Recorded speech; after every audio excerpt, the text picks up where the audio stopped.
magandang umaga, magandang tanghali, magandang gabi sa inyong lahat, especially sa mga OFW na kagaya ko. Jay from Jailbuds TV again.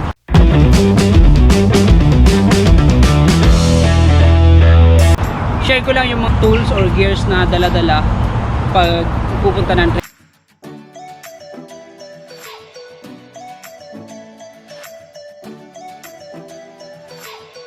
Helmet. Kasi itong helmet na to is napaka-importante kasi yung ulo mo yung magsusupport sa'yo. Etong helmet na to, ang brand niya 7IDP, hindi naman ito mamahalin eh, normal price lang. Ito yung pinaka-importante sa lahat eh. Unang-una is etong nabili ko ng 70 plus or $80 sa J-Reacting Cycles. Matagal ko nang gamit, almost a year na. So far okay pa naman, maganda yung cushion, nakikita nyo din sa loob. Tapos yung brand niya 7IDP, yun yung kulay niya, black tsaka gray combination. So meron na siya dito yung adjacent, so in case gusto nyo bumili, maganda siya guys, makapal siya, hindi kagaya ng mga mumurahin na helmet, napakakapal niya. Mag-invest kayo sa sa helmet, yung wag na kayong bumili ng cheap, bumili kayo ng branded na para at least sigurado yung na yung quality is maganda. Pababa tayo, pro taas, tapos hanggang baba tayo. Ito guys, actually secondary na lang ito eh.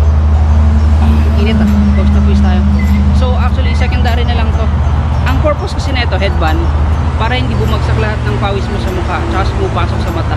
Masyado siyang maalat eh, is nawawala yung focus mo sa road pagkapunas mo. So gumagamit ako ng headband, mura lang naman to, nabili ko lang to sa Lazada. Tatlo, kung optional lang dito, kung just in case gusto nyo, ito hindi naman to bike, cycling glass eh. Ito lang ginagamit ko kasi maganda siya. Bigay ito ng misis ko, salamat pala sa misis ko. Oakley Holbrook, ginagamit ko sa trail kasi yung mata ko mahina sa init. So ginagamit ko to lagi, pero pag hindi mainit, gamit ko yung 100% na clear lens. Pero for today, kasi tinignan ko yung weather forecast, mukhang hindi uulan, so ito yung gagamitin natin. Holbrook, napakaganda. Ito yung optional lang to kung gusto nyo lang, pero kung hindi nyo trip mag eyeglasses or sunglasses, okay lang din naman. Ito guys, Holbrook. Alright, dapat may gloves kayo guys, napaka-importante yung gloves kasi pag pawisin yung kamay nyo, kahit hindi nga pawisin eh, pag pinagpawisan yung kamay nyo, may tendency na may slip kayo dun sa grip ng bike, so baka swemp lang kayo. Make sure na may dala kayong gloves pag nag-trail kayo, kahit ano namang brand eh, pero kung gusto nyo mag-invest into something na sa tingin nyo stable siya, sa tingin nyo maganda. Uy, good morning! Morning, lang yung aga mo ha. Uy, nag-vlog ako eh, basta? Sige, punta ka trabaho eh. Saan ka Bukas ba to? Everyday ka nag-vlog daw ganito? Ngayon lang? Sige. Sige, ba't may gloves kayo? Ito, yung gloves ko kasi hindi naman to branded eh. Rock Brothers lang siya, nabili ko online, Lazada din. So kung gusto nyo, ginagamit ko na siya for a year na. Actually more than a year na. Ang problema na ito, sa sobrang tagal niya, sobrang tagal na itong gloves ko na to, nawala na yung gel. Pero nung bago, ang ganda. Ngayon medyo masakit na siya sa kamay, pero may binili na ako, coming na siya soon. So kailangan ng gloves, kahit hindi naman mamahalin, basta at least makita nyo na maganda siya sa kamay nyo, mafe-feel nyo naman kung maganda sa kamay, hindi pag nag-trail kayo. Aside from dun sa t-shirt mo tsaka shorts mo, knee guard. Etong knee guard ko guys, makikita nyo is 661. Ayun o, 661. Yan, 661 siya na medium size. Nabili ko 661. Maganda siya kasi nga, kapag sumemp lang kasi, unang-una tatama sa semento or sa sahig is yung tuhod mo. Tuhod mo pag tumama yan sa bagay na matigas, super sakit yan. So nag-decide ako bumili ng knee guard. Actually maganda siya kasi yung likod niya is bukas. Ayan, bukas siya yung likod, bukas, makikita nyo. So maganda. So kung gusto nyo pagkataas natin, tinggalin nyo lang siya para ma-relax siya, ganyan. Yung gears na dala-dala ko is yung hydration bag, although wala tong bladder kasi yung bladder na ito na existing luma na, tsaka hindi ko na siya ginagamit, super luma na. So ang ginagawa ko, may dala-dala akong water bottle na 1.5 liters ata or 1.2 liters yung laman. So yun ang dala-dala ko. Tapos itong bag na to nabili ko sa Decathlon, $35 lang. Ito yung water bottle ko,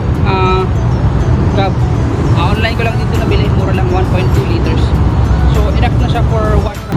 Tapos, ito naman yung mga tools na ginagamit ko pag nag-drill ako. Yung dala-dala ko, pump, una-una pump. Kasi nga, although may pump dun sa entrance, saka dun sa endpoint, tawag na yung chestnut, merong pump. Tapos, ang problema, just in case lang kailangan mo kasi wala namang pump in between entrance na sa bahay nyo. So, kailangan mo ng pump. Dala-dala ko to lagi. Balik lang siya. Tapos, mura lang din. Pump siya. Ayan o.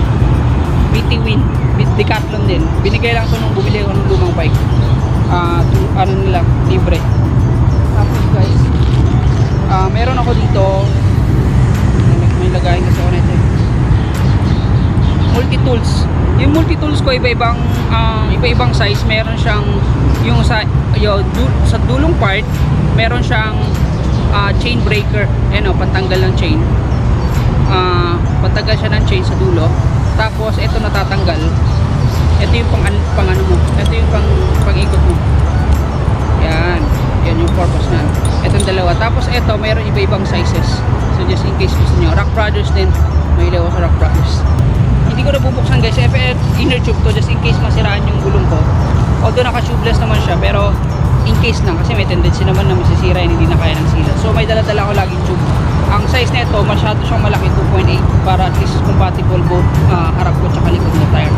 Kasi nag-run ako ng plus tires sa bike. Meron tayong cable ties. Cable ties napaka-importante din guys kasi nga just in case kailangan nyo ng pantay. Tapos meron ako nito guys, yung mini tool, mini box. Ang laman nito is pang-ayos ng sirang tires, yung inner tube. Tapos ang laman nito guys, meron akong band-aid just in case kailangan ko ng band-aid. May nagasgasan, lagyan ng band-aid. Tapos meron ako nitong missing link. Yung missing link kasi just in case mapigtasan ka tapos mawala yung isang part ng mawala din yung missing link mo. So kailangan mo to. Tapos rubber cement. Merong rubber cement. Tapos ito tire valve. Morning. Yan. Yung bikers din. So ito may tire valve ako. Tapos tissue.